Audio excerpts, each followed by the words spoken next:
So, as Sijo, my old friend, was saying that we are in the midst of very interesting time. Every day something kind of becomes a trigger to the economy of the world. And, it has a very, very different effect on India, whether it is the Russia-Ukraine war, whether it is the semiconductor industry going through its own challenges, the whole shift after pandemic in terms of the consumer behavior, which is evolving every day. So when we do something like this, a report, it needs to be very, very dynamic in nature, because it should capture the essence of what is happening, but it should also challenge the status quo in the moving times. So what we do is we do a pulse survey, primarily which is done 6 months, and very interesting to see that every 6 months a new trend kind of evolves. So when I walked into this room, and I have been in this room several times in my career, thanks to Bhavesh, Shijo, trying to moderate a session or launch a report, etc. Great to see some new logos, very different names, in different elements of D2C. Somebody is a platform player, somebody is an enabler, somebody is trying to create a niche. And in this whole D2C world, you will see a lot of niche product solutions platform evolving as we get into understanding D2C over a period of time. So what we did was, let me see if it works. Yeah.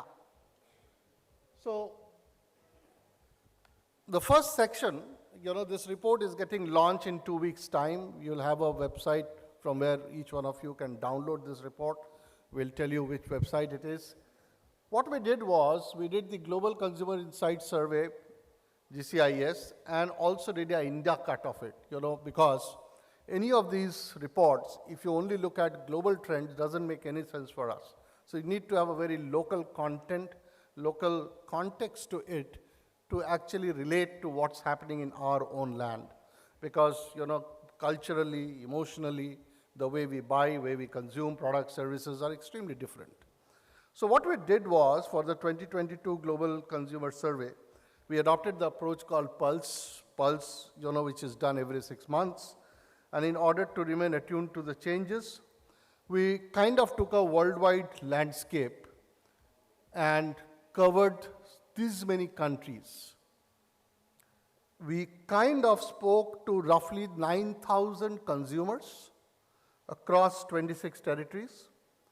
And in India, we spoke to pretty well-informed 530 to 550 odd sample consumer set who are matured in doing transaction online, who understands online transaction, who understands buying, selling online, and are educated about trends of where online is moving. So this is broadly the landscape of this survey. And we wanted to bring the India cut because it is throwing up some very, very interesting stuff as we go through the report, you will see. And just try to think back, please challenge us also. It's not about just because I am speaking from the dais that you have to take everything on a face value. Please try to challenge me if you feel there is something different. But just take a step back and try to think through whether you are also seeing some of these trends evolving or not. This is the India survey profile. So, we have tried to keep it very, very simple. This is the generation that we have covered. This is the age group. This is the gender diversity. And what we have tried to do is, we have tried to take a cut of employment status because of two dimensions. One is that in last 18 months, our way of life has changed. And we are still to get back to normalcy. Event like this is happening after 2 years in person. Most of things happen digitally. We kind of moved back every activity to home. So what we have done is, we have taken up very different cuts among this 9,000 consumers, where we have taken a 530 odd people from India. We have taken an employed full-time, employed part-time, self-employed kind of a demography. We have taken people who are homemaker, retired, student, unemployed. Now, if you had looked at this data point 2 years back, I will tell you that, in the student category, the data point would have been extremely different. It was probably not even in double digits. If you look at the self-employed and the employed full-time piece, the consumption of things online has moved drastically because most activities moved home. Whatever we were trying to do, and you will see in subsequent slides of some of these findings, that how this is impacting the whole consumer behavior, and hence how some of the trends of D2C is going to evolve as D2C becomes extremely important.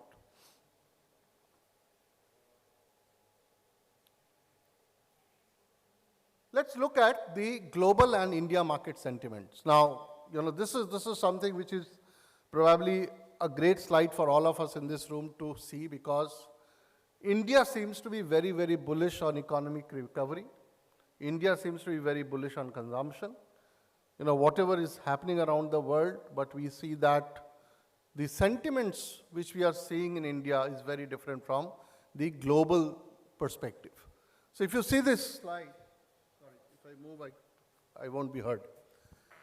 So if you see this slide, consumers optimistic about the economic recovery. Thinking about your spending over next 6 months, please describe your expectation on spend across the following categories. The black ones are the global, and the orange ones are India. In each category, you will see that Indian sentiments are much, much better than global sentiments. And if you reflect on and pick up some of these and try to relate to what has happened around us, you will probably find the right answer to that. If I pick up the category of health and beauty cosmetics, Nykaa has been a great example of it. The way, the whole Nykaa brand came out of nowhere and gave run for money to some of the great brands around us. So that reflects in this data point. Fashion. So many new brands have come up. I have a daughter who is 20, so I get to know a lot of new brand name from her which I've never heard of. And the beauty is that lot of social commerce is happening, lot of influencing on the social media is happening about these brands, which are making them very, very popular. And probably you may not see huge billboards about these brands around you, but these brands are niche brands doing very good businesses. So if you take any example across, take sports and fitness.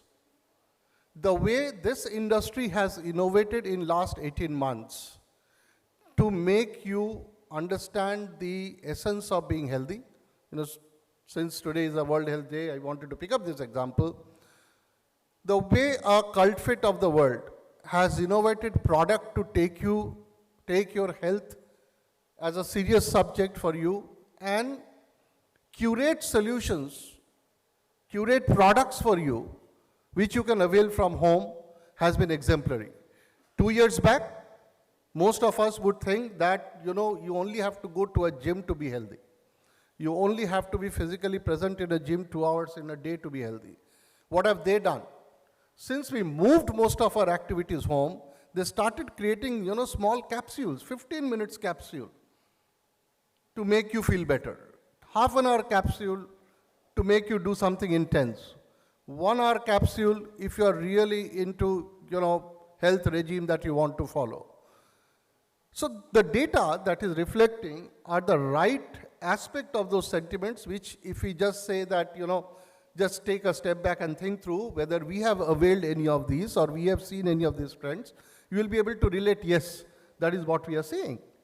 And some of these examples that I quoted are examples of what innovations have happened in this whole space because of the whole D2C thing emerging, because they were able to understand the customer personalized requirement. I may be a person of, say, 30-year age. I have a friend who is also 30-year age, different body dimension, different weight, different food habits. They have been able to curate solutions which will fit my body and which will fit his or her body differently. And that is what D2C is going to do. It's going to understand you much more intimate, understand your buying, your consuming behavior, what is right for you, what excites you, and work on that to make the brand a brand of purpose. Now, while there is a lot of bullishness, the report also talks about few important things which crosses our mind. You know, as we read yesterday in the newspaper, there was some variant called XC coming up. You know, what was the first reaction? Oh no, again a lockdown? Oh no, another jab? Oh no, again a slowdown of business, economy, travel getting restricted. So if you see the report, it talks about some of these. You know, the whole Corona thing, the pandemic was a big black swan event when it first surfaced. But by the time we could see the first wave getting through, second wave, third wave, and now we are talking XC and I don't know how many such variants, you know, people have understood that this kind of a black swan event will not be once in 5-10 years, probably it will be a very repeated activity. And hence, what you saw in 2020 in the health report of pandemic health crisis, in 2021, people are talking the same crisis with a bit different lens. They are talking more about health risk. People are becoming much more conscious about what they are trying to do, how they are trying to do, and businesses are getting conducted because every business that is getting launched, brand that is getting launched, for them there are three important things in the CEO's mind which is getting driven in the boardroom conversation. One, health and safety of my employees, health and safety of my consumers, customers, and what I sell, what I produce, what I deliver to you needs to also maintain certain quality so that it doesn't impact health of an individual by consuming my product or services. The second piece which is going to become much more relevant in this changing world is the geopolitical conflict. Now in 2020, nobody thought about this Russia-Ukraine thing. All of a sudden, that has become the most important event which is driving so much of sentiment across the globe. Very near to our own homeland, we know the condition of Sri Lanka today. You know, the forex is going absolutely haywire, the country's economy is in a doldrum, price indexes are rising for even the essential products. The country is losing a bit of a track, whether it is temporary or futuristic, the time will only tell. But there are a lot of conversations happening around that how some of these are going to impact larger market because it impacts various other aspects. Supply chain gets impacted. I was recently trying to buy a small car for myself, and it was shocking. At least I would have gone and looked at 10 brands. And each one of them, on an average, told me the wait time of a small car is anywhere between 6 months to a year. And, when I asked the guy that, how will you survive if this is the condition? Who will book a car today and wait for 6 months, a year? He told, sir, can't do anything because the backlog itself is that I'm overloaded with orders, which is going to get supplied over the next 6 months. And the semiconductor industry, because of this whole pandemic, the supply chain has got impacted so badly that it is having a huge ripple effect on different industries. So, geopolitical conflict is going to throw up a lot of surprises. This whole, thought of different territories globally about inclusive, protectionist kind of a approach towards, the own country, trying to take over somebody to show more power, Everybody, see what has happened to Hong Kong today, which used to be the New York of the East. That country is limping. It had some of the large banking headquarters there in this part of the world who are moving businesses out of the country.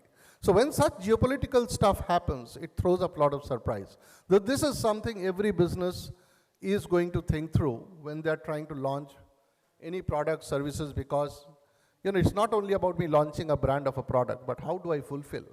Where will the raw material come from? Where will I produce? If I'm unable to get the right raw material, right supply chain worked out, I will not be able to fulfill the demands, which will have a larger impact on my brand. So that is going to drive a lot of conversation. The fourth one, which is going to drive a lot of conversation, and you will see this kind of brewing in a very different manner, is the climate change.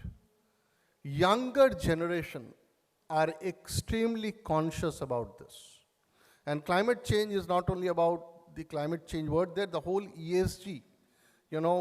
They are extremely going to be conscious about the product they actually buy, consume based on how it was manufactured. Is the packaging a green packaging? Are you supplying the product through a green supply chain or not, etc., etc. So that consciousness is going to evolve, and that is going to play a large role for D2C platforms, because consumers are going to become much more aware, and people who are going to transact online, or the younger generation that you talk about, are becoming extremely conscious about it. So these were some of the trends, I would say, and you will see them getting more and more impactful. So if you were in 2020, you had cyber threat as one, cyber risk is growing. What does cyber threat and cyber risk mean? Cyber threat was more about, will I get hacked? Will there be a fraud? Now they are saying that the more data that is there on internet, the more I have, business which is more online, I will be prone to different kind of frauds. That is taken. The question is, how do I build a cyber resilience infrastructure for my business so that that is minimized? How do I work on data protection? Because that is going to become, again, a very, very sensitive topic for people. And people are going to look at some of these regulations very, very closely. So these are patterns which are evolving. These are serious conversations that are happening in business, which will drive a brand to either, exist or get wiped out from the market if some of these are not thought through very well.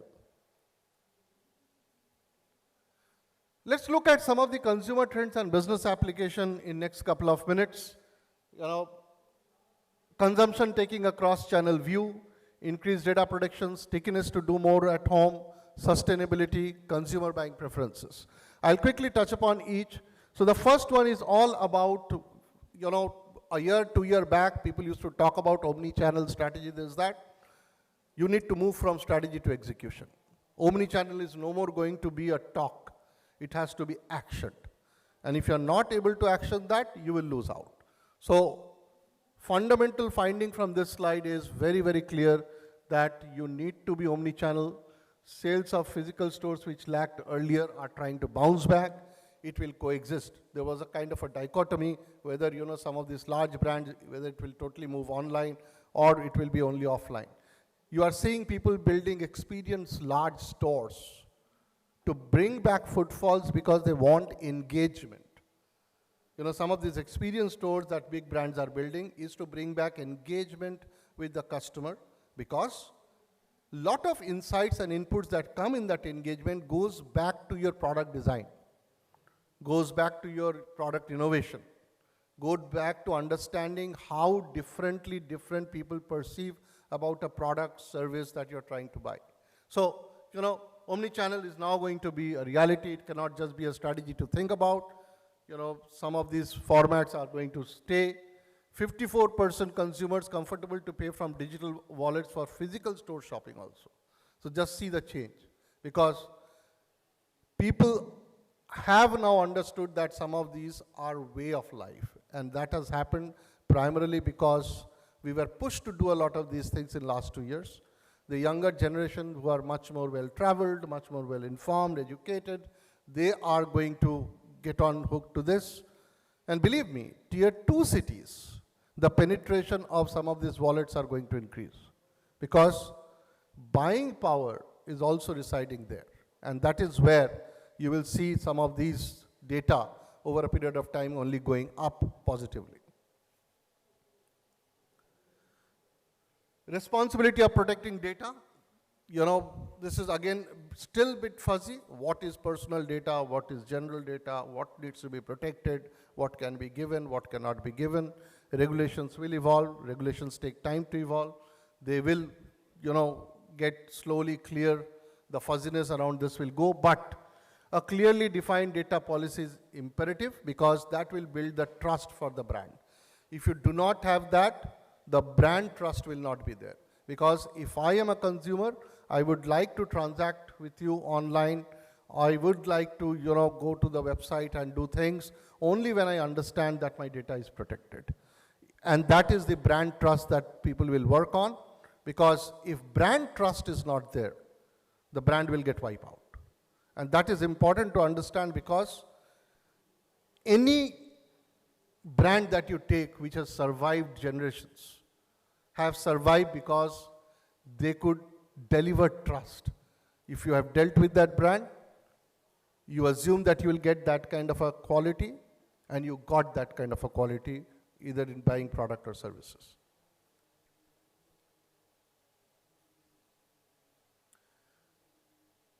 This will continue to stay, as I was touching upon in the beginning of my report, that we moved quite a lot of activities home. It will be a hybrid world. Most of us who used to go to office 5 days a week, 6 days a week, 7 days a week, are talking about what should be the working model. Should it be 2 days in a week to go to a physical office, or 3 days? There's a lot of conversation going on around that. So in summary, lot of work will continue to be done at home. And if that is there, let's see, what are those categories which will probably have more consumption than some others. But this pattern may change. This pattern will change, because if you're talking about home entertainment, which has moved to absolutely OTT because of pandemic, people probably have started also going to bit of the cinema halls because they wanted that change. Enough of sitting on the couch and doing a OTT binge. Can I go and see a movie in the hall? So while some of these activities will have a larger impact staying at home, doing it from home, but there will be a part which will also get done in a different mode.